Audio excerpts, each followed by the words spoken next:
So hi friends, welcome to our channel. Friends, మనకి ఎలాంటి రాత పరీక్షలు అనేవి లేకుండా అటవీ శాఖలో ఖాళీగా ఉన్నటువంటి పర్మనెంట్ అసిస్టెంట్ లెవెల్ జాబ్స్కి సంబంధించి ఒక బంపర్ నోటిఫికేషన్ అనేది ఆఫీషియల్గా అయితే రిలీజ్ చేయడం జరిగింది.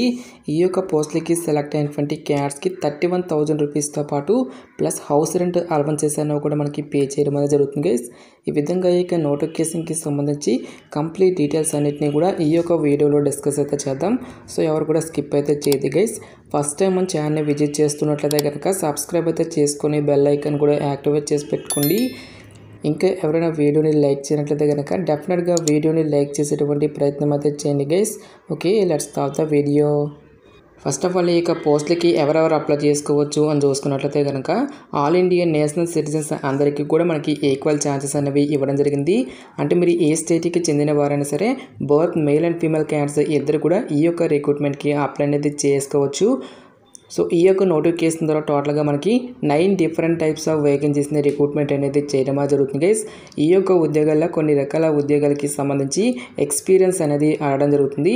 సో ఎటువంటి ఎక్స్పీరియన్స్ అనేది అవసరం లేకుండా మనము అప్లై చేసుకోదగినటువంటి పోస్టులను గురించి మాత్రమే ఈ యొక్క వీడియోలో మనం డిస్కస్ అయితే చేద్దాం. నెక్స్ట్ ఈ యొక్క పోస్టులకి సంబంధించి అప్లికేషన్ ఫీజు విషయానికి వచ్చేట్లయితే కనుక SC, ST, OBC, academically weaker section క్యాండిడేట్స్తో పాటు ఫిజికలీ హ్యాండిక్యాప్డ్ క్యాండిడేట్స్ ఎవరైతే ఉంటారో ఈ యొక్క క్యాండిడేట్స్కి అప్లికేషన్ ఫీజు నుంచి మినహాయింపు అనేది ఇవ్వడం జరిగింది. ఓన్లీ మీరు ప్రాసెసింగ్ ఫీజు అయినటువంటి 100 రూపీస్ అనేది పే చేస్తే సరిపోతుంది గైస్. సో రిమైనింగ్ కేటగిరీకి చెందినటువంటి క్యాండిడేట్స్ అందరూ కూడా 500 రూపీస్ అప్లికేషన్ ఫీజు పొందాన్ని ఇక్కడ ఇచ్చేటువంటి ఈ యొక్క ఆర్డర్స్కి డిపాజిట్ అనేది చేయాల్సి ఉంటుంది. సో ఇక డిపాజిట్ అనేది ఏ విధంగా చేయాలి అని చూసుకున్నట్లయితే కనుక సో మీకు దగ్గరలో ఉన్నటువంటి ఏదైనా ఒక నేషనలైజ్డ్ బ్యాంకుకు వెళ్ళి డిపాజిట్ ఫామ్ అనేది అడిగేసి ఇక్కడ ఇచ్చేటువంటి ఈ యొక్క అకౌంట్ నేమ్తో పాటు branch address, account number, IFSC code అనేటువంటి డీటెయిల్స్ అన్నిటిని కూడా యూస్ చేసి సో ఇక పర్టికులర్ అడ్రస్పై ఈ యొక్క అప్లికేషన్ ఫీజు అనేది మీరు తీయాల్సి అయితే ఉంటుంది. సో ఇక అప్లికేషన్ ఫీజుకి సంబంధించిన రిసిప్ట్ని కూడా మీరు అప్లికేషన్ ఫామ్కి అటాచ్ అయితే చేయాల్సి అయితే ఉంటుంది. నెక్స్ట్ ఈ యొక్క పోస్టులకి సంబంధించి సెలక్షన్ ప్రాసెస్ అనేది ఏ విధంగా ఉంటుంది అని చూసుకున్నట్లయితే కనుక సో ఎటువంటి స్కిల్ టెస్ట్లు కానీ ఎటువంటి రిటర్న్ టెస్ట్లు అంటూ కూడా మనకి ఏమి కూడా కండక్ట్ అయితే చేయరు గైస్. మీకు ఎడ్యుకేషనల్ క్వాలిఫికేషన్లో వచ్చేటువంటి మార్క్స్కి వచ్చేసరికి 25 మార్క్స్ అనేవి కేటాయించడం జరుగుతుంది. మీకు ప్రీవియస్గా ఏదైనా వర్క్ ఎక్స్పీరియన్స్ అనేది ఉంటే ఆ వర్క్ ఎక్స్పీరియన్స్కి మనకి 25 మార్క్స్ అనేవి యాడ్ చేయడం జరుగుతుంది. ఈ విధంగా మనకి టోటల్గా 50 మార్క్స్కి సంబంధించి ఈ యొక్క సెలక్షన్ అనేది ఉంటుంది. నెక్స్ట్ ఇక్కడ ఏ పోస్ట్కి ఏ విధంగా మనకి షార్ట్ లిస్ట్ చేస్తారనేటువంటి డీటెయిల్స్ అన్నిటిని కూడా మనకి ఇక్కడ నోటిఫికేషన్లో ఇవ్వడం జరిగింది. సో పోస్టుల వరకు ఎసెన్షియల్ ఎడ్యుకేషన్ క్వాలిఫికేషన్తో పాటు పే స్కేలు, నెక్స్ట్ మనకి ఏజ్ లిమిట్ విషయానికి వచ్చేట్లయితే కనుక ప్రాజెక్ట్ అసిస్టెంట్ అనేటువంటి ఈ యొక్క పోస్ట్కి సెలెక్ట్ అయినటువంటి క్యాండిడేట్స్కి 20,000 రూపీస్తో పాటు ప్లస్ హౌస్ రెంట్ అలవెన్సెస్ అనేవి కూడా మనకి పే చేయడం జరుగుతుంది. సో ఇక పోస్టులకి అప్లై చేసుకోవడానికి మీకు ఉండాల్సినటువంటి ఏజ్ లిమిట్ విషయానికి వచ్చేట్లయితే కనుక సో మీకు మినిమం ఏజ్ అనేది 18 ఇయర్స్ అయితే కంప్లీట్ అయి ఉండాలి. జనరల్ అభ్యర్థులు వచ్చేకి 35 ఇయర్స్ వరకు కూడా అప్లై అనేది చేసుకోవచ్చు. నెక్స్ట్ మనకి క్యాస్ట్ వరకు కూడా ఏజ్ రిలాక్సేషన్స్ అనేవి అప్లికేబుల్ అనేవి అవుతాయి కాబట్టి ఓబీసీ క్యాండిడేట్స్ వచ్చేసరికి 38 ఇయర్స్ వరకు, ఎస్సీ, ఎస్టీ క్యాండిడేట్స్ వచ్చేసరికి 40 ఇయర్స్ వరకు కూడా అప్లై చేసుకోవడానికి ఛాన్స్ అనేది కల్పిస్తూ ఉన్నారు. నెక్స్ట్ ఎసెన్షియల్ ఎడ్యుకేషనల్ క్వాలిఫికేషన్ విద్య అర్హత విషయానికి వచ్చేట్లయితే కనుక సో ఎవరైతే బీఎస్సీ డిగ్రీ అనేది కంప్లీట్ చేసినటువంటి క్యాండిడేట్స్ ఉంటారో ఆ యొక్క క్యాండిడేట్స్ మాత్రమే ఈ యొక్క జాబ్స్కి అప్లై చేసుకోవాల్సి అయితే ఉంటుంది. సో ఈ యొక్క బీఎస్సీ డిగ్రీ క్వాలిఫికేషన్ అనేది మీకు లేనట్లయితే కనుక 3 ఇయర్స్ ఫుల్ టైమ్ డిప్లొమా అనేది ఎవరైతే కంప్లీట్ చేసినటువంటి క్యాండిడేట్స్ ఉంటారో ఆ యొక్క క్యాండిడేట్స్కి కూడా అప్లై చేసుకోవడానికి ఛాన్స్ అనేది కల్పిస్తూ ఉన్నారు. సో ఎటువంటి ఎక్స్పీరియన్స్ అనేది కూడా ఉండాల్సినటువంటి అవసరం అయితే లేదు గైస్. నెక్స్ట్ ఫీల్డ్ వర్కర్ ఉద్యోగాలకి సెలెక్ట్ అయినటువంటి క్యాండిడేట్స్కి 80,000 రూపీస్తో పాటు ప్లస్ హౌస్ రెంట్ అలవెన్సెస్ అనేవి కూడా మనకి పే చేయడం జరుగుతుంది. ఈ యొక్క పోస్టులకు కూడా మనకి సేమ్ ఏజ్ లిమిట్ అనేది ఇవ్వడం అయితే జరిగింది guys. Next essential educational qualification విషయానికి వచ్చేట్లయితే కనుక graduate degree in any discipline అని చెప్పేసి ఇవ్వడం జరిగింది. అంటే మీరు ఏ విభాగంలో బ్యాచిలర్స్ డిగ్రీ కంప్లీట్ చేసినా సరే ఈ యొక్క జాబ్స్కి మీరు అప్లై అనేది చేసుకోవచ్చు. సో మీరు బీటెక్ చేసినా, బీ ఫార్మసీ చేసినా, బీకామ్ చేసినా సరే ఈ యొక్క జాబ్స్కి మీరు అప్లై అనేది చేసుకోవచ్చు.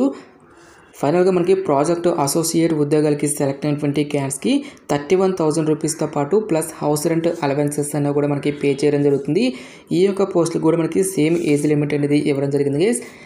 ఎడ్యుకేషనల్ క్వాలిఫికేషన్ విషయానికి వచ్చేట్లయితే కనుక ఎవరైతే న్యాచురల్ ఆర్ అగ్రికల్చర్ సైన్సెస్ అనేటువంటి ఈ యొక్క విభాగాలలో మాస్టర్ డిగ్రీ అనేది కంప్లీట్ చేసినటువంటి క్యాండిడేట్స్ మాత్రమే ఈ యొక్క జాబ్స్కి అప్లై చేసుకోవాల్సి అయితే ఉంటుంది.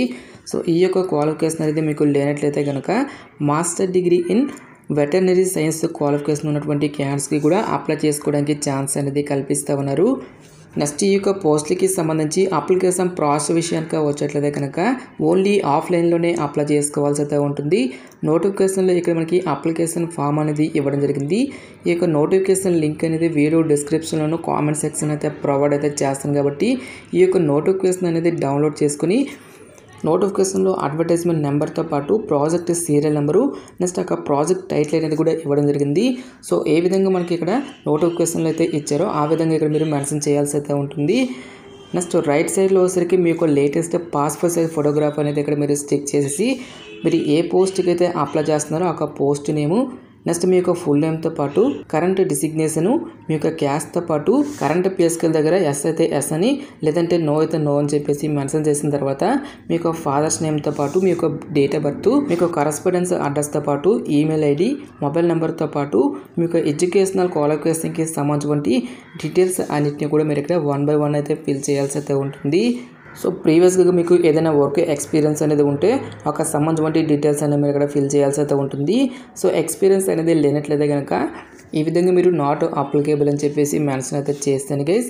సో ఈ విధంగా మీ యొక్క డీటెయిల్స్ అన్నింటినీ కూడా ఫిల్ చేసిన తర్వాత డిక్లరేషన్ దగ్గర వచ్చేసరికి ఇక్కడ మీ యొక్క సిగ్నేచర్ అనేది ఇక్కడ చేసి మీ యొక్క ప్లేస్తో పాటు డేట్ అనేది ఇచ్చేసి సో ఇక అప్లికేషన్ ఫామ్తో పాటు ఏ సర్టిఫికేట్స్ అనేవి అటాచ్ చేయాలని చెప్పేసి ఇక్కడ మనకి చెక్ లిస్ట్ అనేది ఇవ్వడం జరిగింది. ఇక్కడ ఇచ్చేటువంటి ఈ యొక్క సర్టిఫికేట్స్ అన్నిటిని కూడా మీరు అప్లికేషన్ ఫామ్తో పాటు కూడా సెండ్ చేసుకోవాల్సి అయితే ఉంటుంది. సో ఇక్కడ ఇచ్చేటువంటి ఈ యొక్క చెక్ లిస్ట్లో ఏ సర్టిఫికేట్ అనేది మీ దగ్గర ఉంటుందో ఆ యొక్క బాక్స్లో మీరు రైట్ టిక్ అనేది ఈ విధంగా ఇవ్వాల్సి అయితే ఉంటుంది. సర్టిఫికేట్స్ కనుక చూసుకున్నట్లయితే కనుక అప్లికేషన్ ఫీజుకి సంబంధించిన రిసిప్ట్తో పాటు నెక్స్ట్ 2 లేటెస్ట్ పాస్పోర్ట్ సైజ్ ఫోటోగ్రాఫ్స్తో పాటు మీకు క్యాస్ట్ సర్టిఫికేటు డేట్ ఆఫ్ బర్త్కి సంబంధించిన సర్టిఫికేట్తో పాటు ఎడ్యుకేషనల్ క్వాలిఫికేషన్కి సంబంధించిన సర్టిఫికేట్స్ నెక్స్ట్ వర్క్ ఎక్స్పీరియన్స్ అనేది ఉంటే సంబంధించిన సర్టిఫికేట్స్తో పాటు నెక్స్ట్ ఎంప్లాయీస్ ఎవరైనా ఉంటే నో అబ్జెక్షన్ సర్టిఫికేట్ అనేది కూడా మీరు అప్లికేషన్ ఫామ్తో పాటు కూడా సెండ్ చేసుకోవాల్సి అయితే ఉంటుంది. ప్రతి ఒక్క ఎడ్యుకేషనల్ డాక్యుమెంట్స్ అన్నిటిపై కూడా సెల్ఫ్ అటెస్టేషన్ అంటే మీకు సైన్ అనేది కంపల్సరీగా చేయాల్సి అయితే ఉంటుంది గైస్. సో ఇక సర్టిఫికేట్స్ అన్నిటిని కూడా మీరు ఒక ఎన్వలప్ కవర్లో పెట్టేసి ఈ యొక్క ఎన్వలప్ కవర్పై అప్లికేషన్ ఫర్ ద అడ్వర్టైజ్మెంట్ నెంబర్తో పాటు ఇక్కడ ఇచ్చేటువంటి ఈ యొక్క డేటా అంతటిని కూడా మీరు ఎన్వలప్ కవర్పై టాప్లో అయితే మెన్షన్ చేయాల్సి అయితే ఉంటుంది. ఈ విధంగా మీరు ఎన్వలప్ కవర్పై మెన్షన్ చేసిన తర్వాత సైడ్లో వచ్చేసరికి మీ యొక్క అడ్రస్ రైట్ సైడ్లో వచ్చేసరికి మనకి నోటిఫికేషన్లో ఏ అడ్రస్ అనేది ఇచ్చారో ఆ యొక్క అడ్రస్ అనేది మీరు ఇక్కడ ఇవ్వాల్సి అయితే ఉంటుంది. సో ఇక అప్లికేషన్స్ అన్నిటిని కూడా ఏ అడ్రస్కి సెండ్ చేసుకోవాలి అని చూసుకున్నట్లయితే కనుక to the nodal officer research recruitment and placement cell wildlife institute of India Chandrabani Dehradun 248001 Uttarakhand అనేటువంటి ఈ యొక్క అడ్రస్కి మీరు జనవరి 26th లోపు ఓన్లీ స్పీడ్ పోస్ట్ ద్వారా మాత్రమే ఈ యొక్క అప్లికేషన్స్ అనేవి మనము ఆఫ్లైన్లో అయితే సెండ్ చేసుకోవాల్సి అయితే ఉంటుంది. సో ఇది ఫ్రెండ్స్ ఇవాళ వీడియో. రేపు మరొక మంచి జాబ్ అప్డేట్తో మళ్ళీ మీ ముందుకు రావడం జరుగుతుంది. Thanks for watching. Have a nice day.